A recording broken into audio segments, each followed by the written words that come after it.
of Lord Vamana with Bali Maharaj. Prabhupada says, or in the Sanskrit, it's given the word bhuri karamana. Srila Prabhupada translates this as, he performs one work to serve many purposes.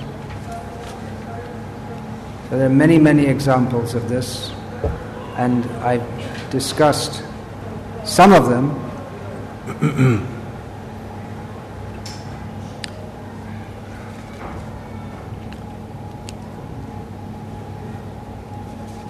Now I'll discuss some more.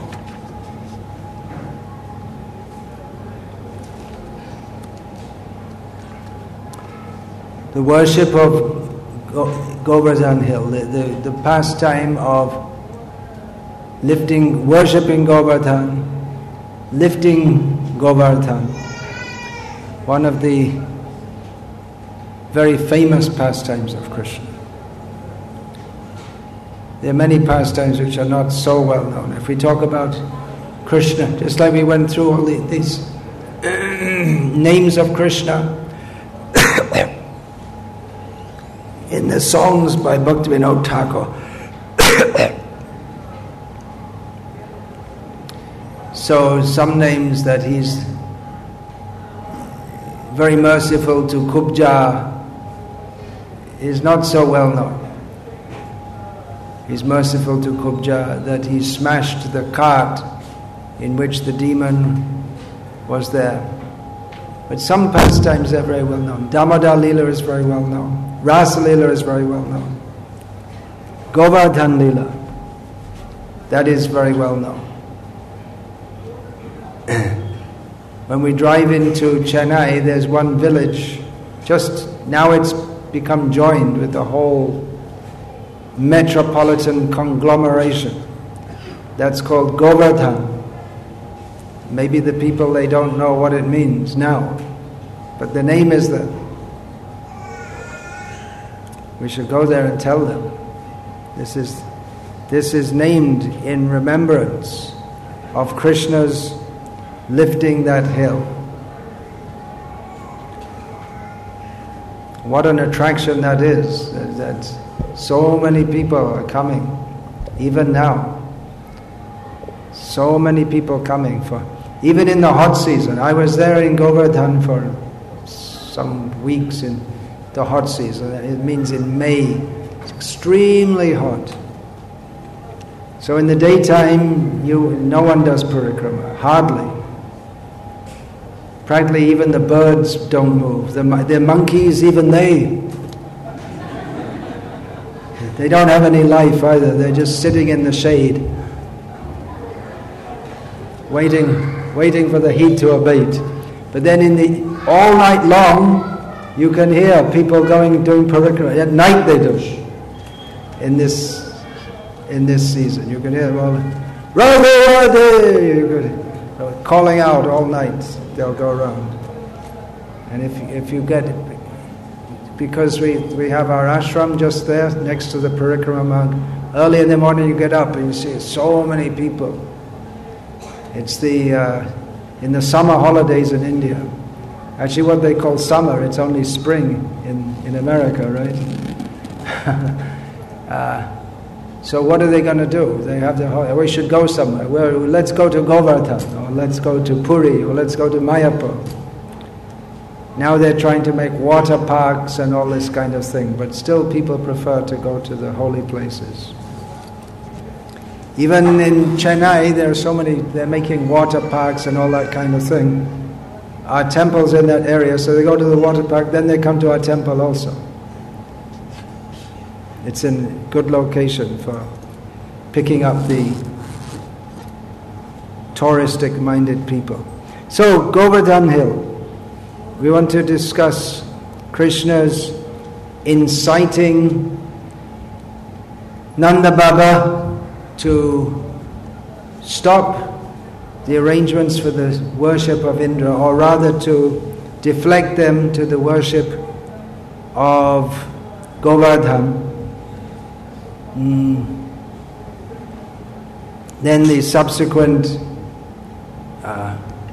revenge, attempted revenge, by Indra, and Krishna's picking up the hill. So, in this way, by performing one pastime, but one thing Krishna did, that is, in all his pastimes, he gives us something to remember and be happy about, even so many years afterward.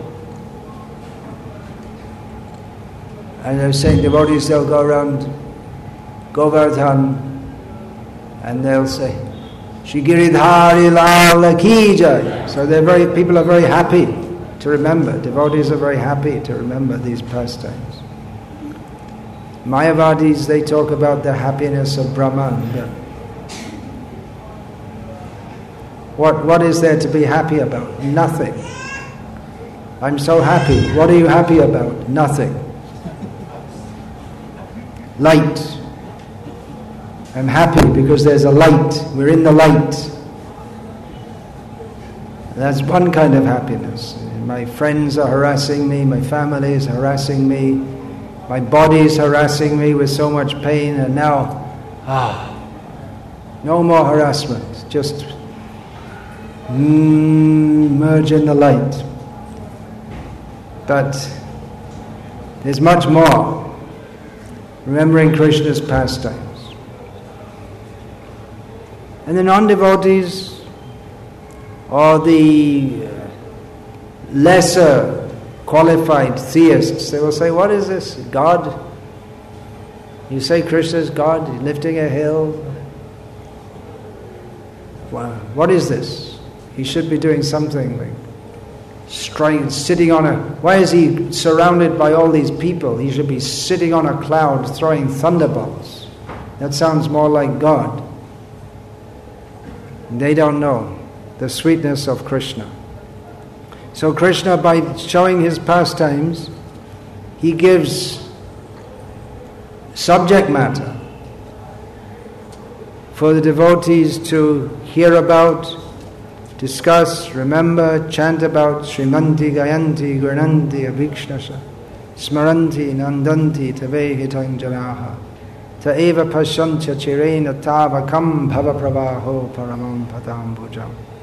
He gives them topics that they can hear about, remember, take to heart, discuss. In this way they become very happy. And by constant remembrance of Krishna, then we can see Krishna very soon. And then we'll no longer see birth and death. Mayavadis, they want to get free from birth and death, but they don't want to see Krishna. They have no particular desire to see Krishna. The yogis, they may attempt to see Krishna as the super soul, but they want to remember him. Dhyanavastita tadgatena manasa pashyanti yam yogina. The yogis, they want to see him in meditation. But it's difficult just to look and see. But the devotees, they can remember the pastimes of Krishna. All the variegated pastimes. So he gives opportunity, by performing pastimes, he gives subject matter for the devotees to remember for all time into the future. Just like we were discussing, Lord Rama appeared 177 lakh years ago. And still, to us that sounds like a long time.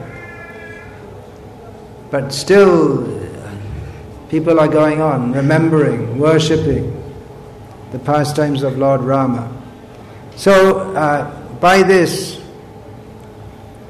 pastime, Krishna performed so many activities. One of the things, I don't have a note here, it just came to my mind, is that by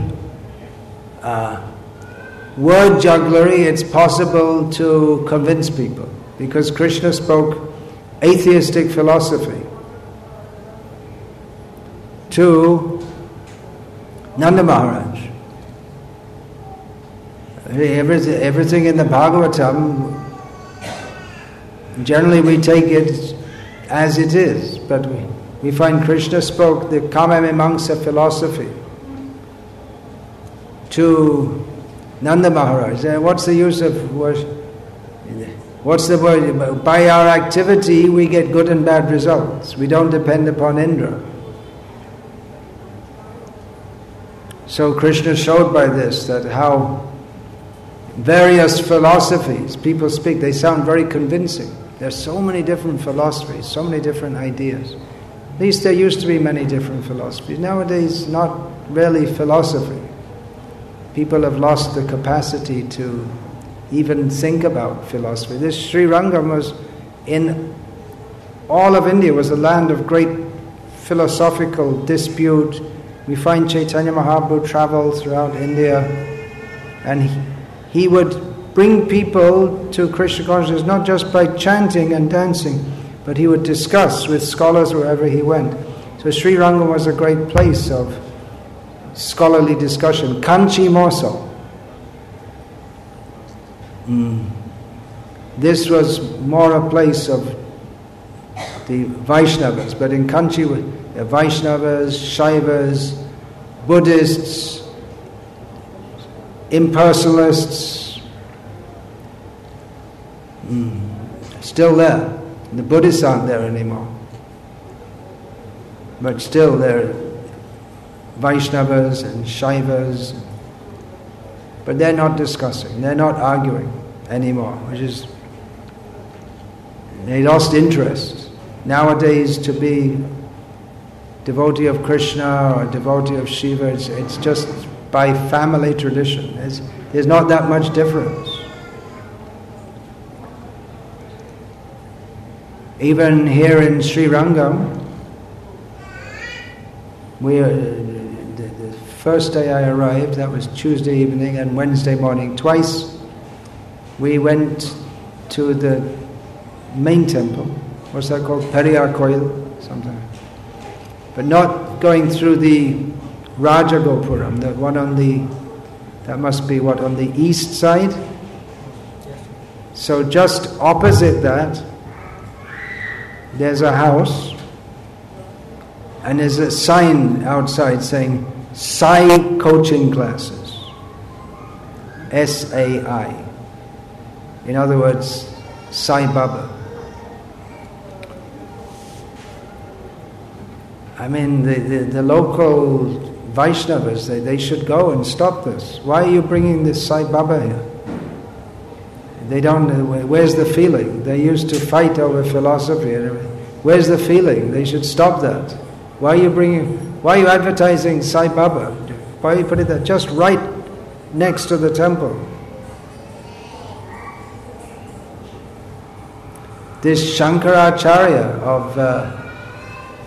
of Dwarka, he's really against this. He's against this Sai Baba worship. He says that he just gave a statement that why Maharashtra is suffering so much drought, because they're worshipping Sai Baba. Good for him. Good for the Shankaracharya to say that. He's coming out. At last, someone is coming out and talking, this is all nonsense. Of course, his philosophy is all nonsense also.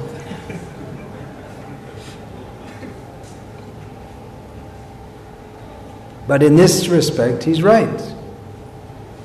They shouldn't do this. So Krishna, he minimized the importance of the demigods by saying you worship Govardhan. So even demigod worship, that there's a place in Vedic culture for that. It's not the worship of demigods for material gains is not very high level, but it is acceptable within Vedic culture. Kamshanta karmanam siddhim yajanteha devataha kshipram hi manushe loke siddhi bhavati karmaja. Krishna, he recognizes that. In Bhagavad Gita, he states that people who want perfection in the path of fruitive work, karma, they get karma siddhi by worshipping the demigods. So you can get it quickly by doing so. You do your work and you worship demigods and you get the result, which is going to the heavenly planets and so on and so forth. But worshipping these imaginary gods, that's outside Vedic culture. It's a travesty of Vedic culture. I don't know if you know what the word travesty means. It means it looks like the real thing, but it's a very bad imitation. It's farcical. So Krishna showed that the demigods, they may think they're very important, but they're not as important as they think themselves to be, or as important as people in this world think them to be. Ultimately, everyone should worship Krishna, especially his devotees. The residents of Vrindavan, they're all devotees of Krishna, eternal servants of Krishna. So the demigods worship, the devotees should not divert their minds to demigod worship. They should worship Krishna and his devotees and his land. This Aradhya Bhagavan Vrajesha Tanayas Tadhama Vrindavanam. Chaitanya Mahaprabhu's philosophy begins with recognizing that Krishna, Bhagavan is to be worshipped. The Supreme Lord is to be worshipped. That Supreme Lord is Krishna, particularly Krishna, remembering him in Vrindavan. And Srila Prabhupada translates this line, Tadhama Vrindavanam. That just as Krishna is worshipable, his land of Vrindavan is worshipable. So Krishna established this. You can just speak it, make a book, worship Krishna, worship Vrindavan. But Krishna personally demonstrated that also.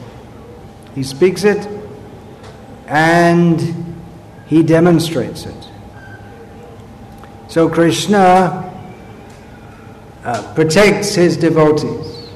He protected them from the terrible rains, from the wrath of Indra. Wrath, you say in American English. In British English is wrath. It means terrible anger. Indra was so angry. He called the clouds for only used at this destruction of the universe against what to him seems like some village people. He just completely went crazy with anger. Can you imagine? Can you imagine there are a few village people in Tamil Nadu and I'm just giving a theoretical scenario. For some reason, the chief minister just goes completely angry and wants to smash them all and sends in all the state machinery and the police and to smash. What will they do? They're defenseless. So what to speak of Indra? Krishna protected his devotees. And he also protected them from the great distress they felt in their heart. Now what distress could there be for the devotees in Vrindavan when they're living there with Krishna? We're all chanting Hare Krishna and doing all this Krishna conscious activities. The aim is to go back home, back to Godhead, to live eternally with Krishna in Vrindavan, in the land of bliss, where Katha Ganam, Natyam Gamanam, every step is a dance, and every word is a song. It's a land of complete happiness. So where is the possibility of unhappiness for the devotees who are living with Krishna in Vrindavan? But they feel much unhappiness when Well, Krishna, his mother and father and all the elderly gopas and gopis, they're very happy when Krishna is at home. But he goes out in the daytime to look after the cows. So the cowherd boys become very happy when they're with Krishna in the fields, in the forest in the day. But at night, they don't see Krishna. So none of the devotees are with Krishna all the time, with the exception of Balaram. He's with Krishna pretty much all the time. So the moment they don't see Krishna, even though they're with Krishna in Vrindavan, they feel deep separation. Even the gopis, they chastised Brahma. Said, you're a useless creator. You don't know what you're doing. You made these eyes that blink. And when we blink, we don't see Krishna. We don't even notice when we blink. We do it all the time, on and off. But they notice, because in that just nimish blink, that short time, they wouldn't see Krishna. So for them, when Krishna goes out in the forest, pasturing the cows, and all day they have to be without him. Although there's some tricks also for meeting Krishna in the forest, or meeting him at the Surya Kunda at midday. Anyway, a lot of the time they don't see Krishna, but even in a short time, they feel it to be very painful. But when they were with Krishna, it was an excuse to bring them all together. And they can all be with Krishna all the time, day and night. So Krishna protected them from the pain of separation from him. So they could, and the gopis, they had an excuse to be with Krishna and look at Krishna. I mean, what else? He's holding up, this finger, right? Not the right finger.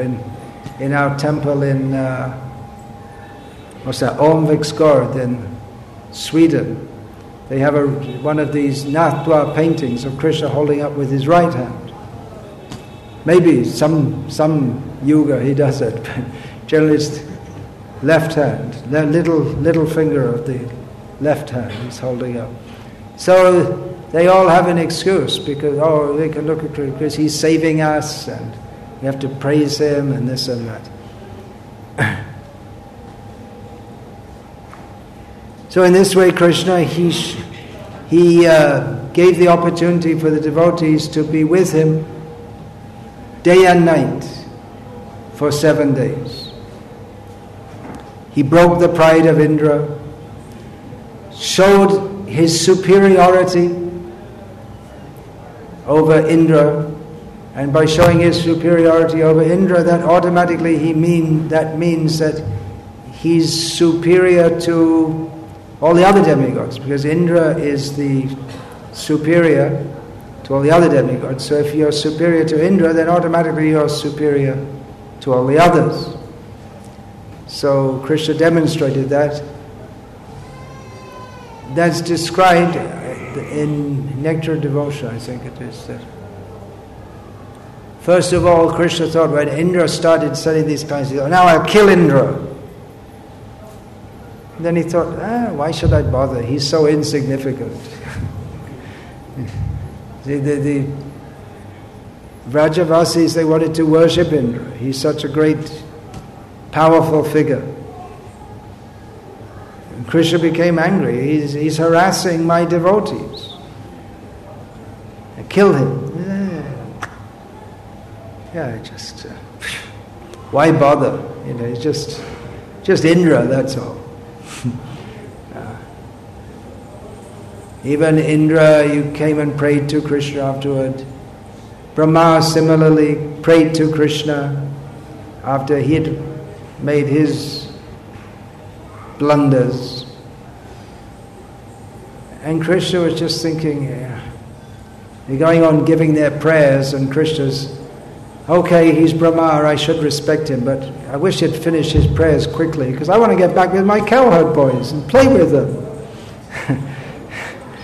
He doesn't think that being with Brahma is very important. He wants to be with his cowherd boys. So he shows that even though the demigods are great devotees, and he comes, Indrari Vyakalam Lokam Mriduyanti Yuge Yuge, he comes specifically for the purpose of relieving Indra and the other demigods from their enemies, but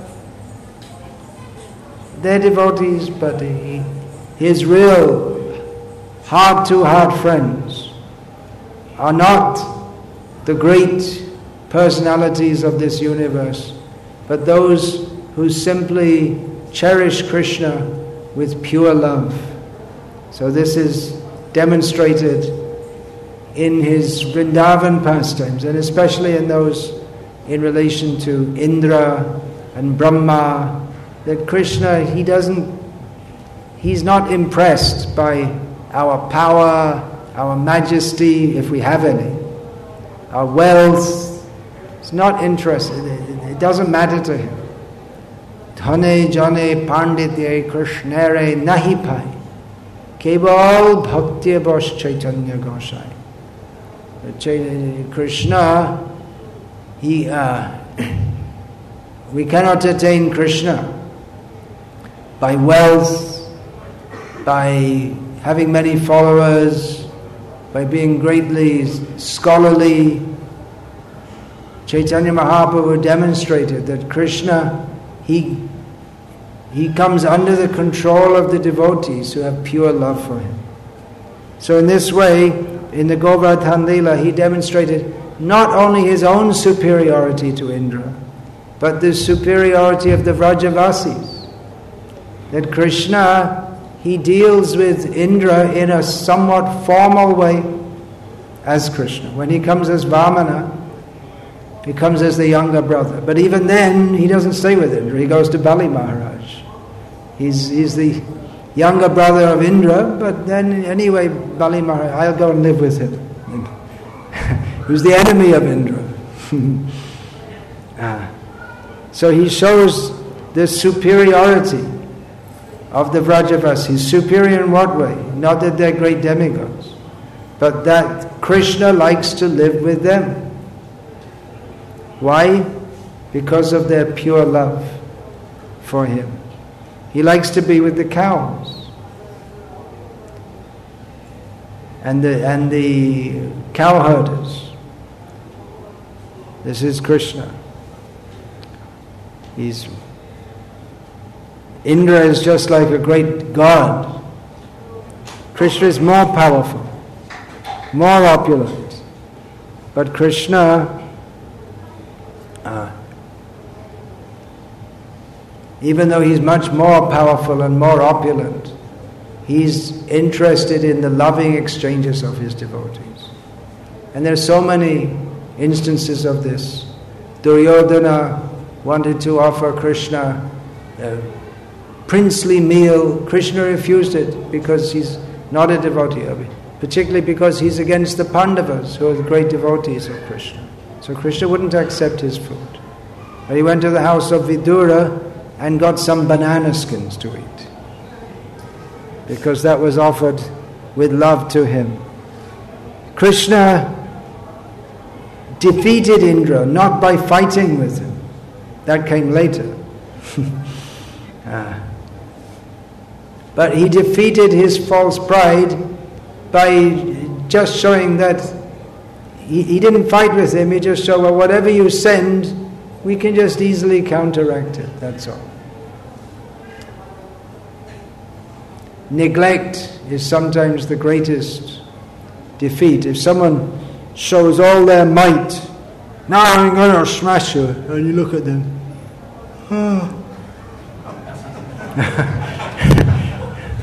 just unconcerned. It's the greatest humiliation. Of course, you have to be in a position to do that. I mean, if you have to be actually more powerful than them, because if you just yawn in the face of someone who's ready to smash you, and they're actually capable of doing so, then you're going to get smashed. But the point is that Indra couldn't do that. One other thing we should remember, that by lifting Govardhan hill, it's another proof of Krishna being Bhagavan. We often don't think that, because we just think, oh, Krishna lifts the hill, yeah, of course. You know, he kills the demons, he swallows the forest fire, he chastises Kali, lifts Govardhan hill. You tend to forget, well, all the time he's doing these wonderful activities, and you just take it for granted. But actually, of course, he could show he's Bhagavan in a much more expressive way, just like he shows the universal form to Arjuna. But these are activities, lifting Govardhan hill, killing so many demons. These also, they all demonstrate his supreme power and supreme potency. But in Govardhan Lila, there's not much consideration of power or potency. It's all done so naturally, as if, well, now it's raining, okay, lift up an umbrella. You don't think, oh, and then, lift up the umbrella. It's not like that, it's just, it's open. Nowadays it's like the traditional umbrellas, of course, they're not these opening, they're always open. If we see often we see paintings of Vamanadev, the young brahmachari. He has an umbrella like this, so it's not a folding umbrella, it's like that. It's open all the time. So Krishna, he picked it up, yeah, okay. It's like, yeah. If your son comes home from school and what did you do at school today? Oh, I picked up a mountain. Oh, yeah, sure. But for Krishna, what did Krishna do today? Oh, he picked up a mountain. Another day, oh, he killed a huge python demon. Another day, oh, we were in the forest and there was this demon and Krishna killed. Oh, yeah, oh, okay, that's nice. Oh, yeah. This demigods all came and prayed to Krishna. Oh, yeah, good, nice. What is unimaginable and amazing for others is just normal for Krishna, because he's the Supreme Personality of Godhead. But what's so sweet about his Vrindavan pastimes is that he does it in such a natural way that, yeah, it just seems like ordinary and easy. Krishna's holding up the hill, and some of the cowherd boys, they say to him that, well, Krishna, you've been holding it up a long time now, so maybe one of us should take it over instead. Because they think, well, Krishna's holding it up, well, we can also. You see, we go in the forest with Krishna, and we play with him, and we have wrestling matches. Sometimes Krishna defeats us, sometimes we defeat him. So if Krishna can hold it up, then we can also. They think.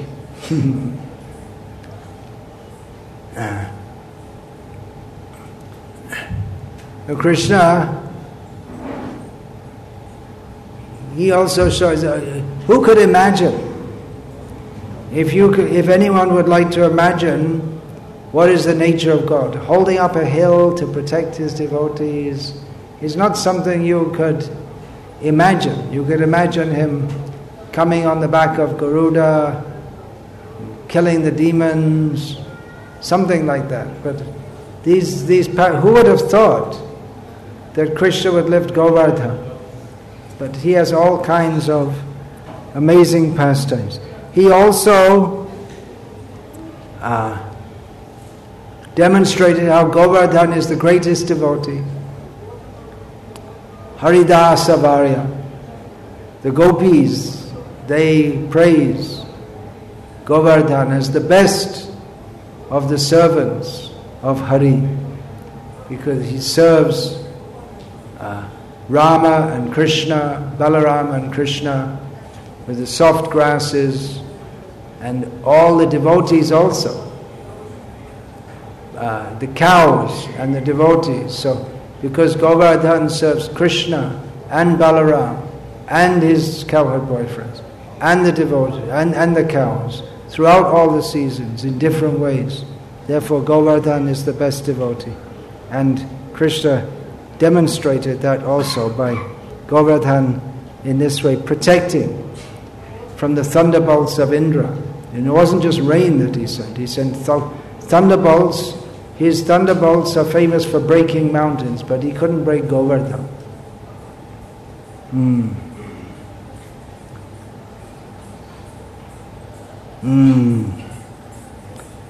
And of course, in this pastime, as in all his pastimes, he gives great pleasure to his devotees. Krishna is the most happy person. What does his happiness come from? His happiness comes from making his devotees happy.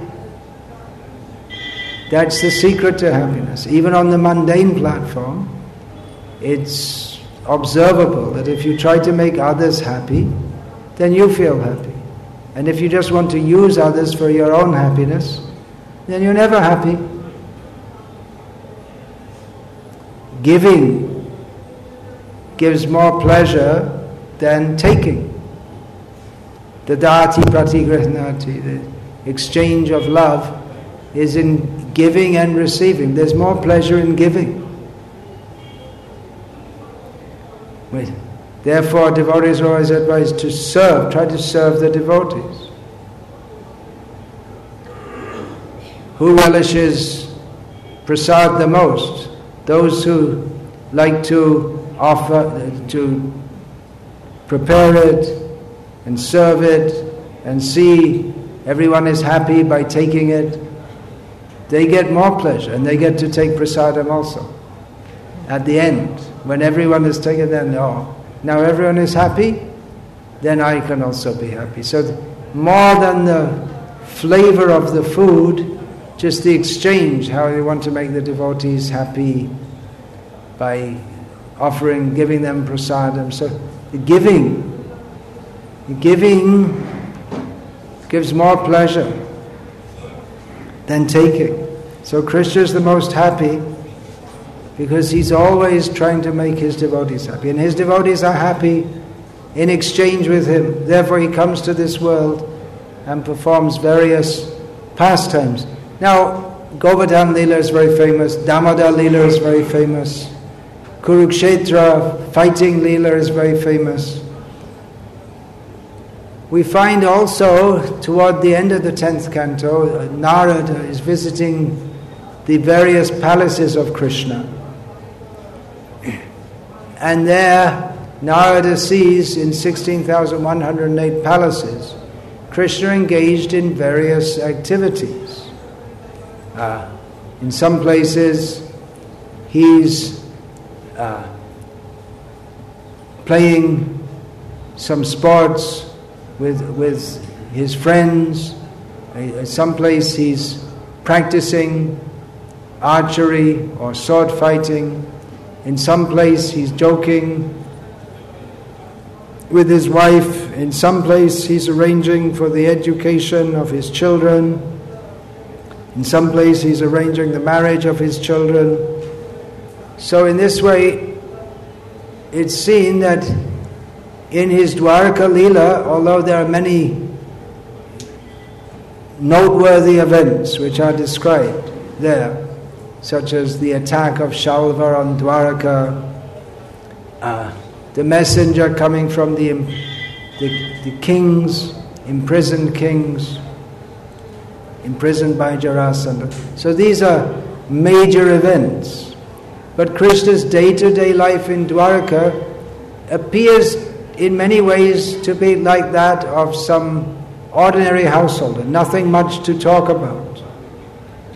But in those activities, because it's Krishna, with his devotees. So those activities, they're very, very pleasing.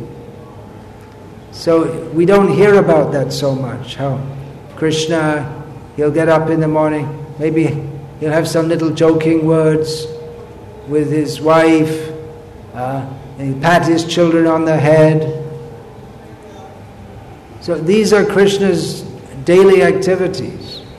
But because it's with Krishna, and because his devotees have unlimited love for Krishna, what would seem like ordinary exchanges. In this material world, the father may also pat his child on the head. The child feels some happiness for the affection, but that is multiplied unlimited times in the pastimes of Krishna.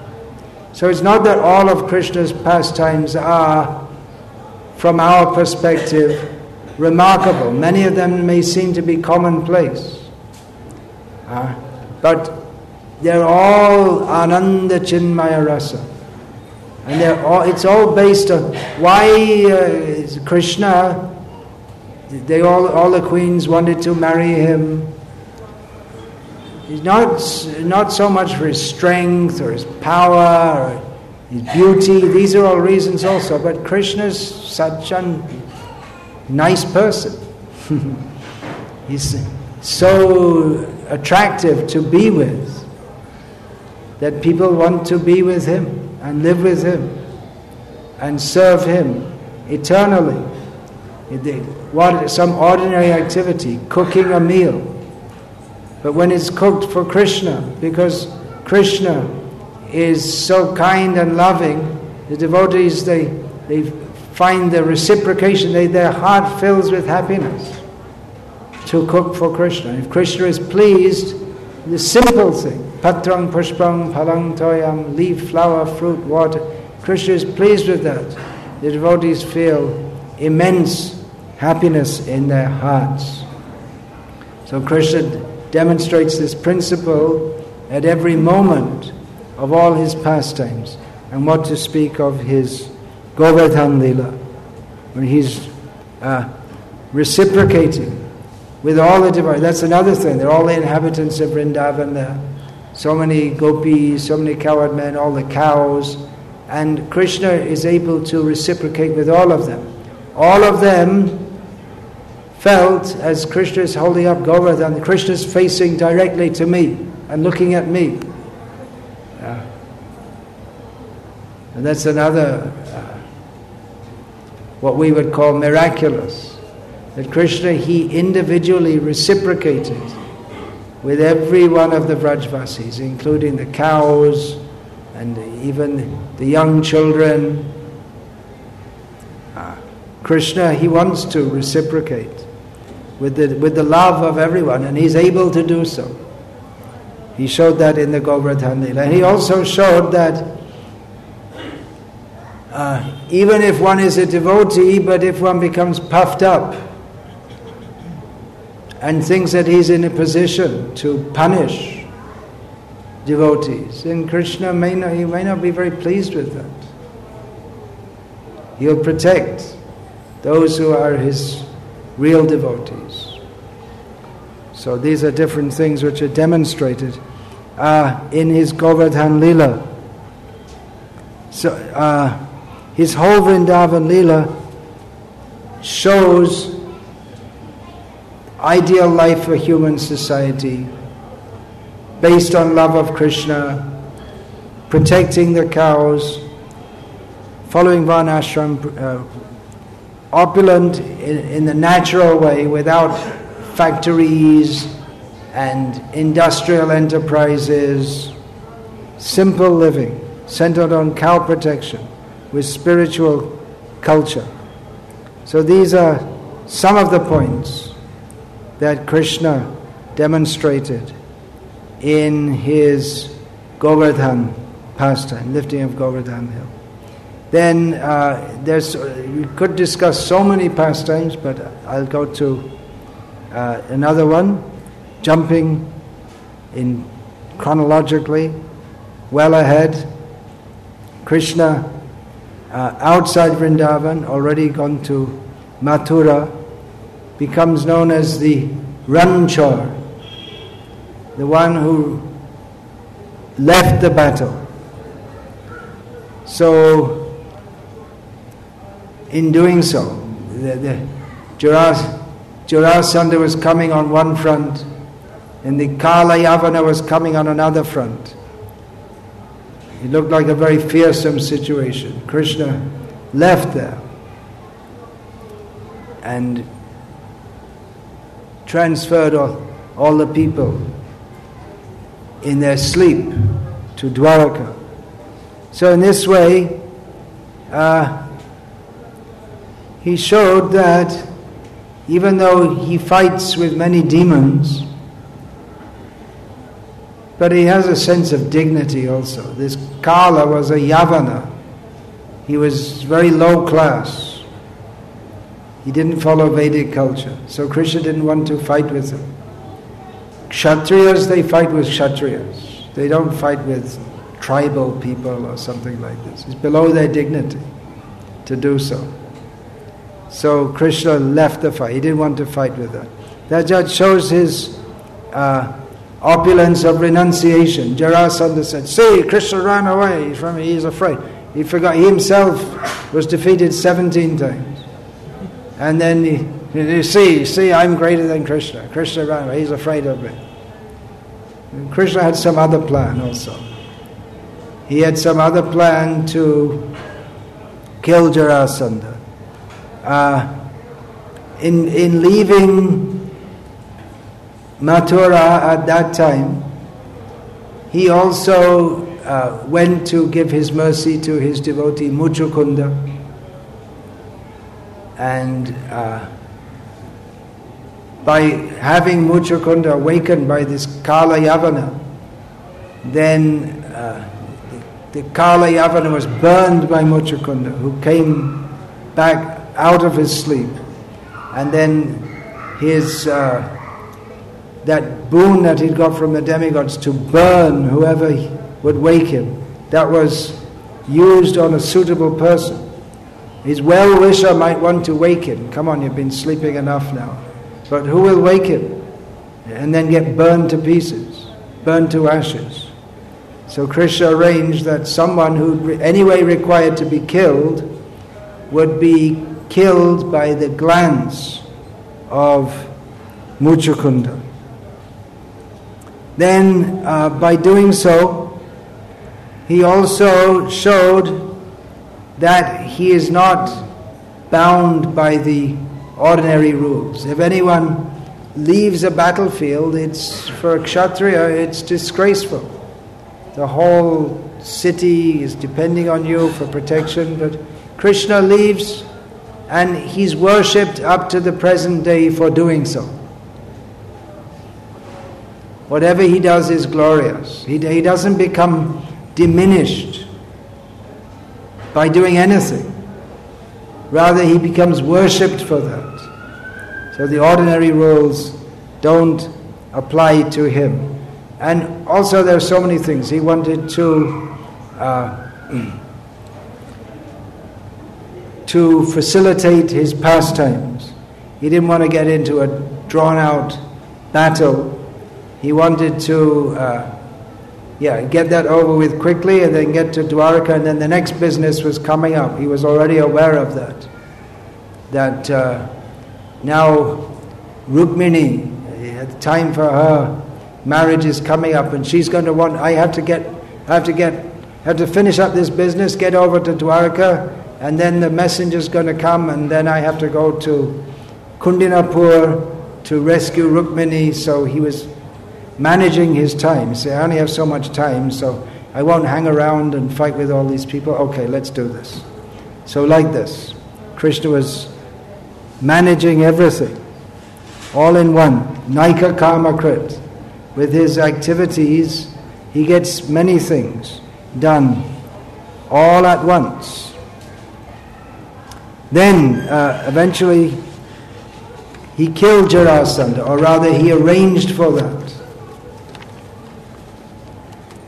via Bhima. So by having Bhima kill Jarasandha, Krishna demonstrated, as he does so many times, that he gives the credit to his devotee. Jarasandha, when he saw this, the three came disguised as Brahmanas, Krishna, Bhima, Arjuna. So Jarasandha was a great follower of Vedic principles. So he saw three Brahmanas had come, unknown Brahmanas, that means they'd come from a long distance. They'd come to request something from him in charity, because he was known to be a very charitable person. So he looked at them and he said, well, they don't look like Brahmanas. They've got these big strong bodies, and they speak in very deep, commanding voices, more like Kshatriyas. And they even have marks on their bodies that comes from carrying weapons and quiver. They look like Kshatriyas. And they look familiar. I think I've seen them somewhere before. He said, but anyway, if they are Kshatriyas pretending to be Brahmanas, then anyway that's abominable for Kshatriyas to come and beg something. So it'll be degraded. They're automatically degraded by doing so. And if they are Brahmanas, I'll give them because I'm a good Kshatriya, so I give to Brahmanas. So in this way, he recognized that, all right, you come to beg something, what do you want? And Krishna said, well, actually we're not Brahmanas, I'm Krishna, remember me? And this is Bhima, you've heard of him, and Arjuna, and we'd like to fight with you. Fight to the death. And Jarasandha said, Krishna, I'm not going to fight with you. You're a degraded person. You killed your own relative. He killed Kamsa. He didn't think that Kamsa himself had killed Krishna's brothers, who are also his relatives. So he impugned Krishna that you're a killer. But the relative that Krishna killed, he killed him because he was killing his relatives. So it's a foolish accusation. And he said also, you're a coward, you ran away from me. The fact that he himself ran away 17 times, that didn't register in his consciousness. He said, Arjuna, he's just a boy. He thinks Arjuna is younger than me. So Arjuna, the fact that Arjuna was the most skilled warrior among the Pandavas, that he didn't give credence to that. So he said, okay, Bhima, I can fight with him. He's a fit opponent for me. So, in this way, Jarasandha was killed by Bhima. Krishna gave the credit to Bhima for doing so. And Krishna also showed that even if someone is a good follower of Vedic principles, very good, in many ways Jarasandha was good, he even used to worship Vishnu. Can you imagine that? Because he worshipped Shalagram, but when Vishnu came in front of him, he wanted to kill him. So he was just an official worshipper. You'll find so many Brahmanas, smarta Brahmanas, they worship Vishnu, but philosophically they want to kill him. Or in the Shankara system, 5 gods. So someone may have as their family god, Vishnu, Balaji, whatever. But their idea is you worship him and then forget him when you become liberated. So it's official worship. It's not proper worship with love. So Krishna showed such persons, they're fit to be destroyed. They're not devotees at all. Their worship is not worship. It's just a semblance. Of course, such persons, if they have some semblance of piety and they meet devotees, they could become purified and actually become devotees. But we see in the case of Jarasandha, even though he had the opportunity to personally take shelter of Krishna, but all he thought was how to kill Krishna.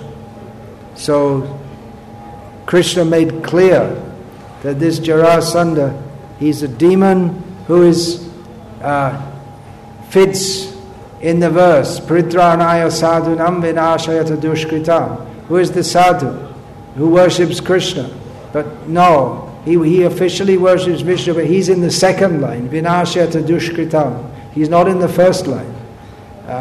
It's to protect the sadhus, the devotees. Krishna comes, but Jarasandha, he's officially pious. Of course, you would say he captured so many kings, but that's there in Kshatriya Dharma. If a powerful Kshatriya can conquer over another, it's allowed. It's not, but just to conquer over them for self-aggrandizement, that is not dharma.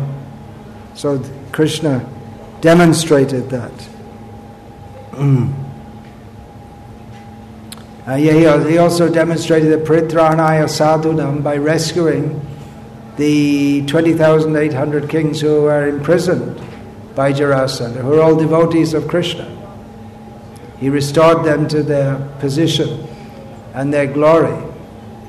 So in this way, Krishna, he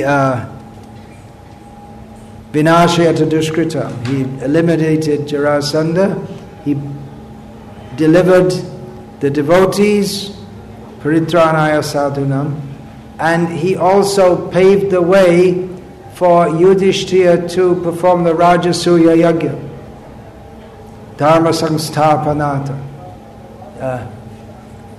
Yudhishthira couldn't perform the Rajasuya Yajna as long as there was any opposing king.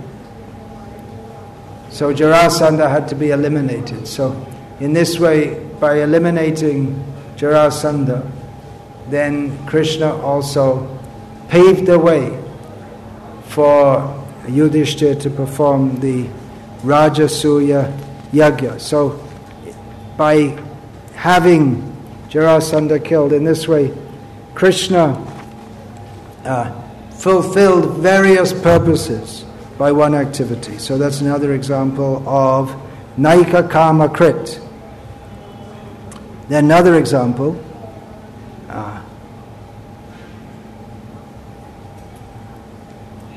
during the battle of Kurukshetra,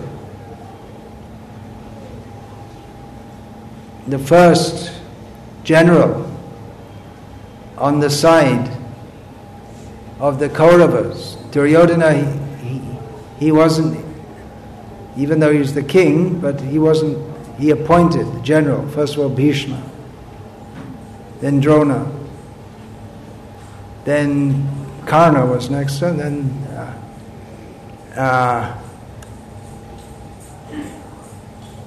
then Shauva last. So Bhishma was the first. And the fighting was going on back and forth. And then Duryodhana accused Bhishma one evening that, you see, everyone knows you, even though you're fighting with us, you're affectionate to the Pandavas.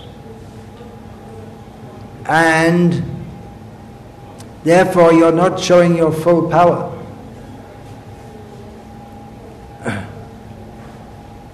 Of course, Duryodhana said it in a much more piercing and nasty way, because his idea was to make Bhishma angry by insulting him and get him charged up to kill the Pandavas. So Bhishma had 5 special arrows, and each one was meant for killing the Pandavas.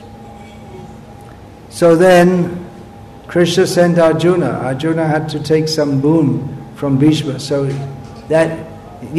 Bhishma said, with these arrows I'll kill. These arrows, they're all meant, one for each Pandava. So tomorrow I'll use these, they'll be finished. So Krishna knew this, he's the super soul in everyone's heart. So he sent Arjuna. Arjuna had some a boon to take from Bhishma. So he sent him at night. Although during the day they would fight, at night they could visit each other in each other's camps. So Arjuna went to the Kaurava camp, came before Bhishma, bowed down, offered him respects. Yes, what can I do for you? You have those 5 arrows? Yes, give them to me. Then Bhishma and Duryodhana, they both knew, this is Krishna. Must be Krishna. Who could know? Who could know and who would do such a thing? That was Krishna. Now, of course, Krishna could protect the Pandavas even from those arrows. But Krishna, he generally didn't like to go against he wouldn't want to humiliate Bhishma in this way, that his weapons they're insufficient. He's incapable of killing. So in this way he shows that Krishna is everyone's heart. He knows everything. And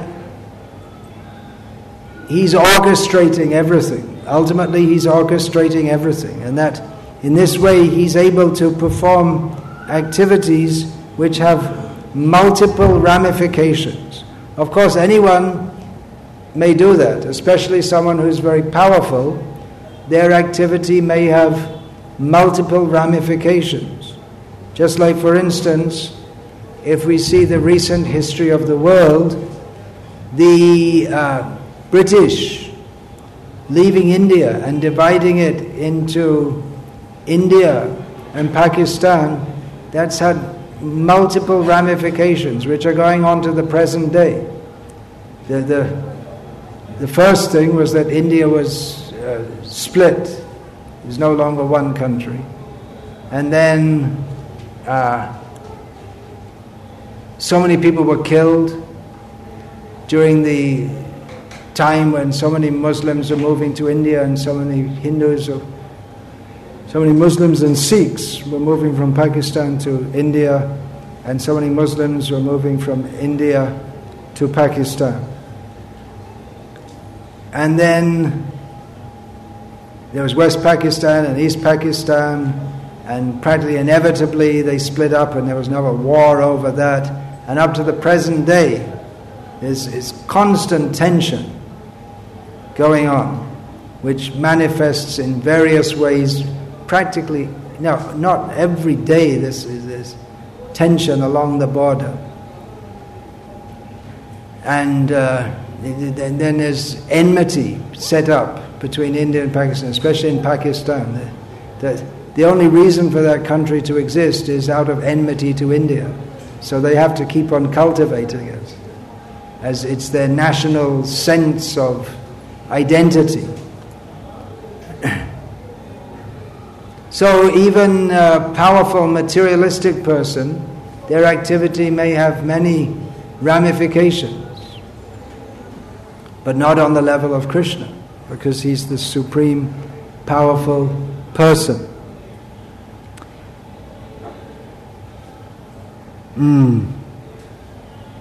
Yeah, so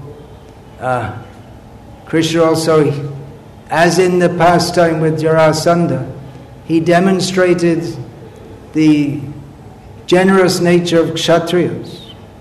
They're willing to give. They're willing to give even their own life to protect others.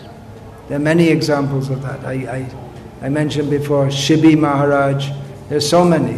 Death to a Kshatriya, if he can die fighting, that is his glory. Fighting for the proper cause. Hatova prapshasi swargam. Jitva va bhokshase mahim. If the Kshatriya is very happy to go to war. Sukhina kshatriya parata labante yudham idrisham. They're very happy to go to war for the right cause. Because if they win, they conquer the earth. And if they're defeated, they're killed in battle, then they go to the heavenly planets. They have that. They can give. We find so many examples in Vedic culture. Kshatriya has so much wealth accumulated, just performs one yajna, gives it all away, has nothing left. He's very happy, very good. Now I gave everything. Yeah. So Krishna demonstrates that generosity. With Jarasandha, he thought, whatever these Brahmins want, I'll give them. Bhishma Dev. Arjuna has come, my whole plan is spoiled, but anyway, give him. Doesn't try to argue his way out of it.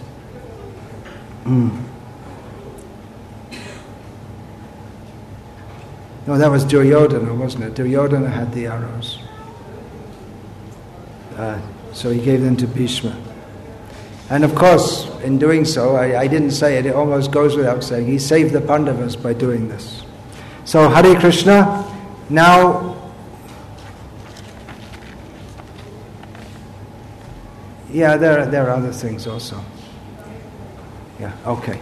So we'll go now for Harinam Sankirtan. Hare Krishna. Hare.